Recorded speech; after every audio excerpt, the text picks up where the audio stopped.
a todos y todas. Bienvenidos nuevamente al Rincón de Atso, lugar de podcast y video podcasting del Grupo Sociedad y Estado, asociado al Grupo de Estudios Latinoamericanos que participan en el CEIS y el INUS, Instituto de Doble Dependencia de la Universidad Nacional de Mar del Plata y el CONICET. En la dirección, Mas Van Hauer Duarte, en la producción remota, Francisco Colona, como Community Manager, Ian Quirós, del Colegio Nacional Arturo Illia, dependiente de nuestra universidad. El diseño gráfico es de Florencia Benítez, el diseño del logo del Grupo Sociedad y Estado de Juan Cruz Olivia Pipia, y Carlos está de plomo de producción, y yo, Diana Duarte, que trabajo en la Facultad de Humanidades en el Departamento de Historia, hoy de anfitriona.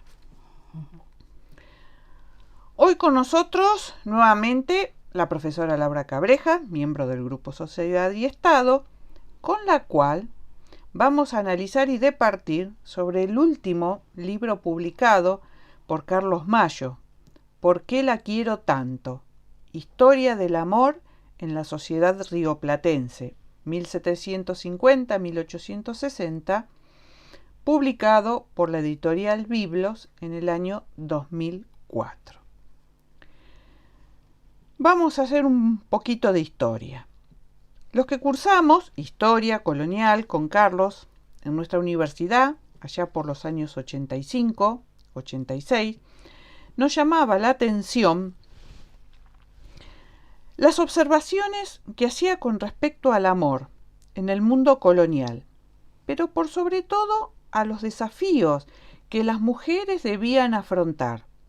La historia social desde abajo era sorprendente para nosotros, que veníamos de una tradición más institucional. La mirada de Carlos, claro, estaba puesta no solamente en las mujeres de élite, en realidad su foco estaba en esas otras mujeres. Junto con Silvia Mayo y Osvaldo Barreneche, observaron muchas conductas que estaban registradas en los expedientes judiciales del periodo colonial, donde la voz de muchas llega aunque sea mediada, pero señalando cosas sorprendentes, como denuncias de esclavas por maltrato por parte de sus amas, y que llevan a tener una imagen más concreta de los desafíos que antes señalábamos. Y vos, Laura, trabajaste muchas sucesiones de mujeres que determinaban cómo se debían de repartir los bienes, pero en este punto no me quiero adelantar. Trabajamos en los prácticos las cartas de una mujer porteña en el siglo XVIII, una vieja compilación de cátedra que escribió junto con su amiga Amalia Latrubese. Estas fuentes las pueden encontrar en aportes de la historia, están escaneadas. Recorrerlos nuevamente nos lleva a pensar en esta historia de las emociones, tan presente en nuestra historiografía actual. Junto con Amalia Latrubese, Carlos también escribieron Terratenientes, soldados y cautivos, La Frontera, 1730-1815. En este texto trataba de dar pinceladas muy precisas al mostrarnos la multiplicidad de cuestiones a la que las mujeres estaban atravesadas en el mundo rural rioplatense, en un área de frontera particularmente.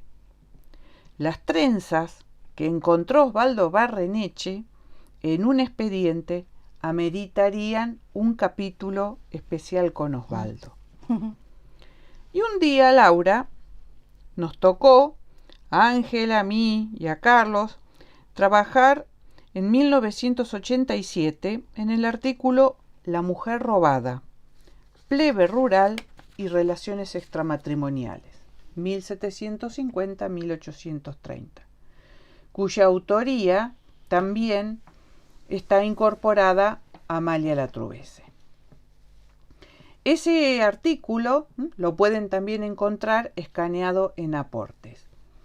Y que invito a que lean cómo su introducción, ese artículo, no está citado en el libro de Carlos. Seguramente no se animó Carlos a pedirnos una nueva copia de las tantas que le solíamos enviar y que se perdían en esa magnífica biblioteca poblada de sus gatos que la custodiaban. Pero esas son, Laura, ya son otro tipo de conjeturas a las que podemos arribar. Sí, sí. Carlos Mayo, debemos decir, tangencialmente abordó estas cuestiones desde la que propiciaba anales. Su influencia directa en realidad fue la historiografía británica, que desde hacía mucho tiempo estaba abordando estas cuestiones. Un autor de referencia, sin dudas, es Lauren Stone en su texto Familia, Sexo y Matrimonio en Inglaterra, 1500-1800. Especialmente el capítulo en donde se desarrolla el individualismo afectivo, capítulo que Carlos leyó atentamente. En lo referente al amor y la sexualidad, que estaba fuertemente impregnada por un puritanismo ordenador de las relaciones familiares. Esta imagen también se puede trasladar al caso de Nueva Inglaterra. Pero a él le interesaba más el amor que la sexualidad y la familia. Y esa influencia se manifiesta a través de la obra de Zenon Davis, ¿Por qué el amor como elección? Podía romper esos ordenadores sociales que intentaban imponer en el Río de la Plata la Iglesia o el orden social colonial. A Carlos le interesaron otras historias de amor, aquellas anónimas, vinculadas a esclavas, a mestizas, o tal vez menos conocidas que aquella como la de Camila O'Gorman, siempre tan trabajada, pero que de alguna manera impregna otro momento, ¿no? Claro. Mediados del siglo XIX.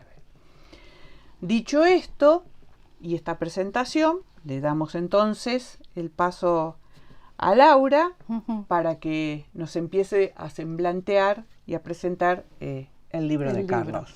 Vos sabés, Diana, que me estaba acordando ahora de las reuniones que teníamos con Carlos Mayo cuando estábamos trabajando sobre el libro de Pulperos, que yo reunión tras reunión le iba presentando las perlitas, como él decía, que íbamos encontrando en los documentos, sobre todo en los testamentos, que yo encontraba frases cargadas de reconocimiento hacia esposas, hacia los maridos, hacia los hijos, ciertas frases de amor. Y entonces yo me acuerdo cómo se le iluminaba la cara, sí, ¿no? Y me preguntaba, ¿y usted qué opina sobre estas frases? ¿Eran genuinas? ¿Las sentían? ¿No? Si uno tenía que interpretar e intervenir en el documento.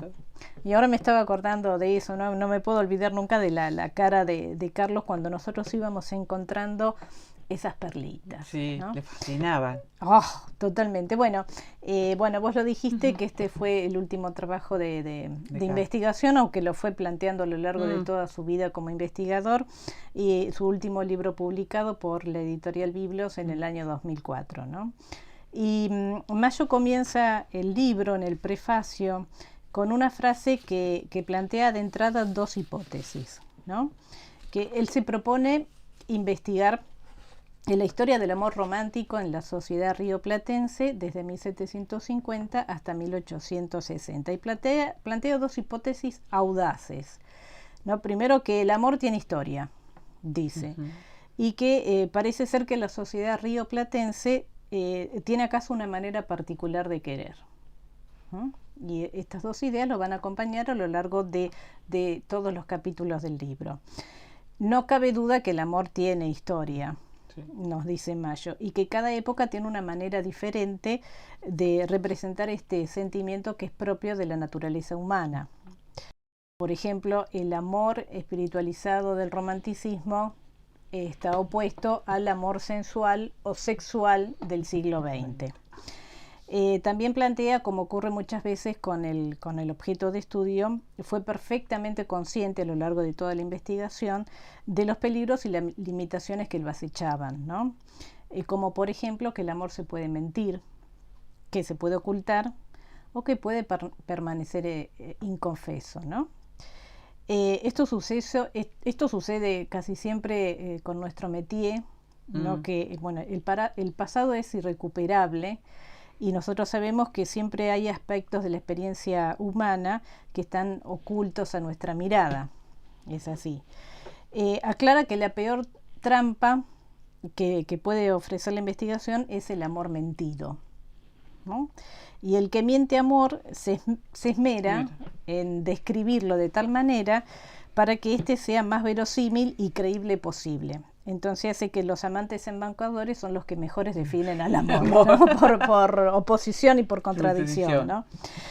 Este es un libro que habla del amor, nos dice él directamente, y de los amores encarnados en parejas de carne y hueso, que se rastrea en los sectores altos y medios de la sociedad, ¿no? De la sociedad rioplatense. Y hace una aclaración muy osada para un académico. Dice que este libro fue escrito para sentir, ¿no? Sí. Y que el lector sienta los amores del pasado y los entienda a partir de la propia experiencia y la vivencia amorosa sin la necesidad de una mediación conceptual. Y entonces nos habla de la historia como sentimiento. Sí, aparte que él decía, ¿quién con esos ojos celestes que todos lo decían? Decía, ¿por qué? ¿Quién no se ha equivocado en el amor? ¿Quién no ha reflexionado muchas veces sobre el amor? Que, bueno, uno se plantea, por ahí el público tiene una imagen, ¿no? Que uno cuando está trabajando con un investigador como Carlos, un historiador como Carlos, se supone que hay todo cuestiones mucho más áridas, más técnicas, más metodológicas, y nunca puede llegar a pensar, porque hasta nosotros mismos nos sorprendía cuando nos hacía esas reflexiones, que uno se quedaba como diciendo, tenemos otro Carlos. Hay otro Carlos. Había indudablemente otro Carlos, un Carlos sensible, y amoroso, totalmente. Sí, totalmente. Sí, aunque después no protestaba. Después protestaba, no importa, pero bueno, nos ponía los puntos. Nos formó como muy buenos investigadores, seguramente. Bueno, y también hay una aclaración al final que dice que el historiador escribe muchas veces sin advertirlo algún aspecto de su autobiografía en su obra. Y él dice, la que el lector tiene entre manos se inspira en la nostalgia de un gran amor. Bien. Ese fue su guía, ¿no? Ahí como que se mostró. Que se mostró, realmente. A manera quizás de despedida, ¿no? De su trabajo como investigador y como académico. Este libro un poco que nos sorprendió a nosotros, pero lo venía gestando durante mucho tiempo, lo estuvo gestando. Sí. Así que, bueno, desde el primer capítulo, Mayo describe a la sociedad rioplatense en el ocaso del orden colonial, así se inicia en 1750, que es una sociedad relativamente abierta y renovada, ¿no? Una sociedad con cierto aire burgués, y que si bien existían canales de ascenso social, nosotros los hemos visto en los trabajos de los pulperos, por ejemplo, no se habían olvidado los valores patriarcales, estamentales y corporativos españoles, es decir, que todavía había una impronta del antiguo régimen en esta sociedad. Después de la revolución, los contenidos burgueses van acentuándose y la herencia estamental se va desdibujando. Y es así como cambian las formas de sociabilidad y aparece la invención del individuo, dice, ¿no? Y aparece la rebelión juvenil entre 1810 y 1830, que Carlos lo rastrea en los juicios de disenso, ¿no? Que eran estos sumarios que se iniciaban las parejas con la intervención del Estado cuando los padres se oponían a un casamiento. Y él dice que generalmente el Estado fallaba a favor de las parejas.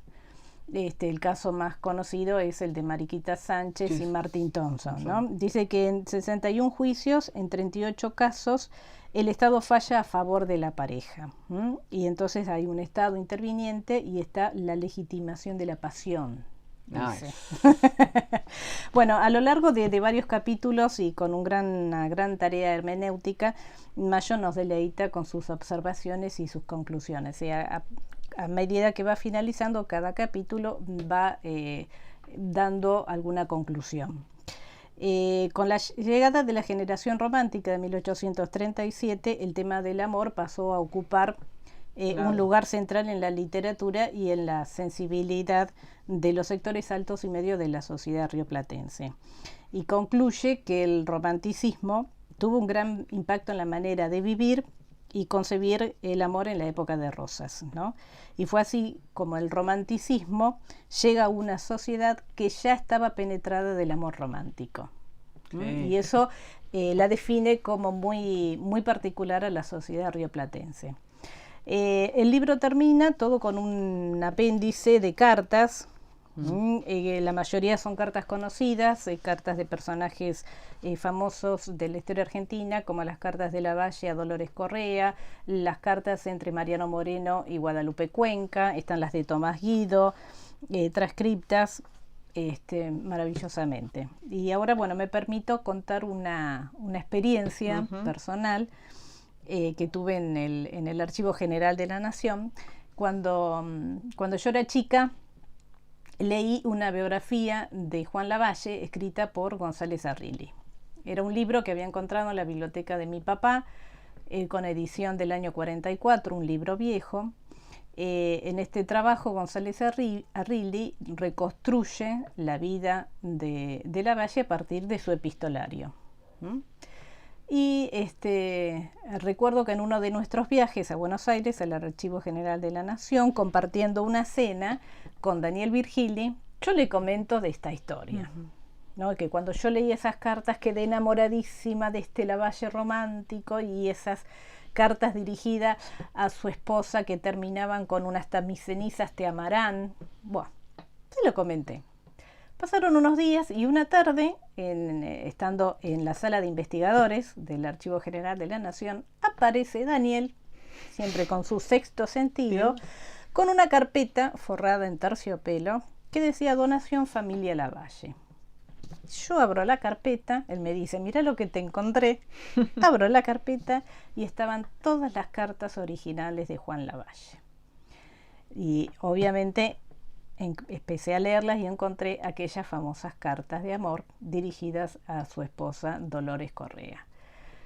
La gran emoción que me invadió, dejé a un lado los pulperos, los testamentos y las sucesiones, y me dediqué un rato a releer aquellas viejas cartas de amor, escritas en papeles irregulares, muy bien conservadas. Así que bueno, después cuando las leí en el libro de Mayo, dije: acá están otra vez. Acá están otra vez.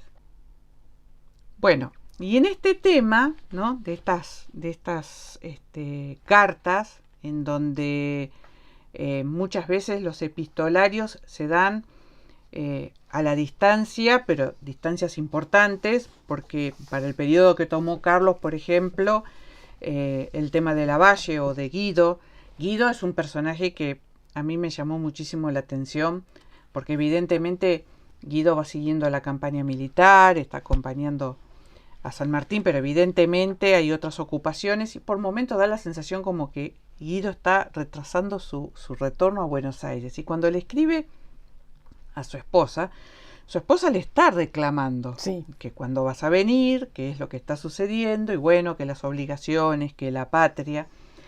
Hay por momentos, uno percibe en la escritura de Guido que permea alguna mentira, hay alguna situación que él no puede aclarar.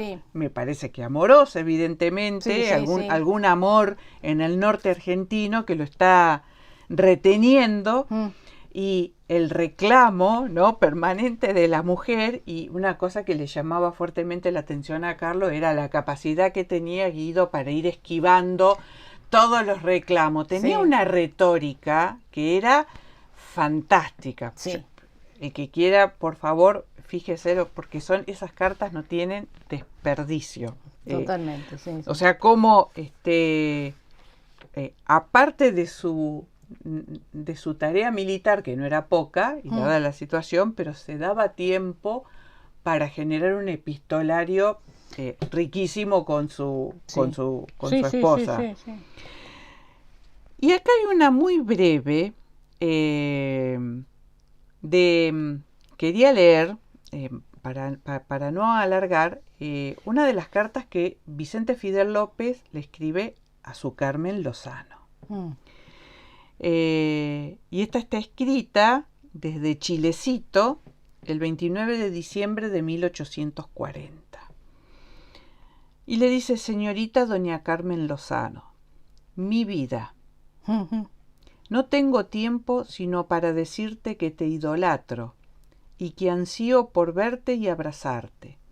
Ya no puedo estar sin vos y necesito de toda mi firmeza para resignarme. Quiere mucho a mamita y a tatita. Imita a la primera en cuanto puedas. Yo quiero que seas como ella para que me haga feliz y dichoso mi igual. Memorias a todos los de tu casa, y nunca te canses de querer al que no sabe sino idolatrarte como lo hago yo. Tu Vicente Fidel López. Postdata. Expresiones a Juanita, jamás me olvido de ella. Y me dan rabia estos apuros que me hacen escribir. Son las 9:30 de la noche y estoy solo en este momento con el pensamiento fijo en vos. No me digas que no era... Pero es realmente lo que dice Mayo, ¿no? El amor mentiroso, que el que miente amor se preocupa muchísimo por describirlo y porque parezca lo más verosímil posible, ¿no? Sí. Entonces uno se plantea, ¿realmente sentían así? O no. O no. Pero bueno, ahí queda la pregunta, ¿no? Que decía ¿cómo podremos detectar la mentira, el engaño? Porque él decía, en otros tipos de fuentes uno las puede cruzar, pero una carta... Cuando se hablan de sentimientos, no hay otro documento con el que vos puedas contrarrestar esa información. Es esa y esa. Exactamente. No. Bueno, si querés, podemos leer las conclusiones que dice: de la inclinación a la pasión. Sí. Inclinación, voluntad, pasión honesta, pasión. He aquí los nombres sucesivos del amor. Ya había síntomas de amor romántico a mediados del siglo XVIII, síntomas que se hacen más fuertes a fines del orden colonial, especialmente entre los jóvenes.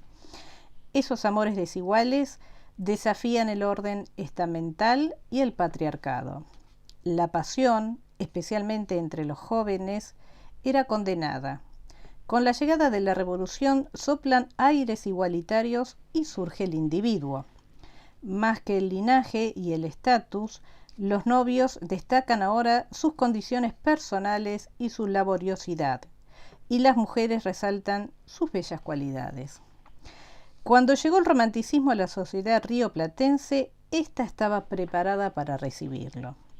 Para los jóvenes de la Asociación de Mayo, el amor era visto como un sentimiento espiritualizado, de una sexualidad reprimida o sublimada, una pasión purificada que se consuma en el matrimonio. El romanticismo impuso con una fuerza desusada el tema del amor en la literatura y las capas medias y altas de la sociedad porteña. Ahora se habla de pasión honesta y más tarde de una pasión a secas. El verdadero amor es posesivo y dura hasta la muerte. La lúgubre época de Rosas coincide, así, con el apogeo del amor en el Plata. El Estado rosista y el propio Rosas no tienen nada contra el amor. Más aún, la justicia de la dictadura reconocía que aquel sentimiento era una de las bases del matrimonio y siguió fallando a favor de los jóvenes. El gobierno del Restaurador empujó a los disidentes al exilio.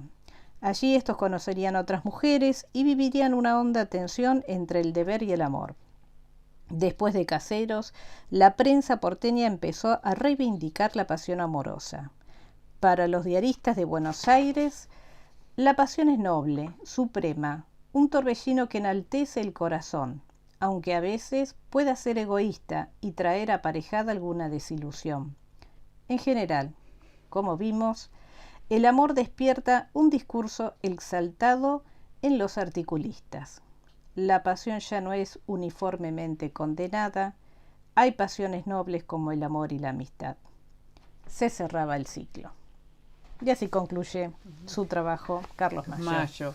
Vos sabés que cuando tuvimos que ir a buscar información, cuando estábamos con el libro de Frontera, que yo fui a arrastrar algunas cuestiones en la prensa, sí. No sé por qué en ese momento yo había visto una nota, no me acuerdo si era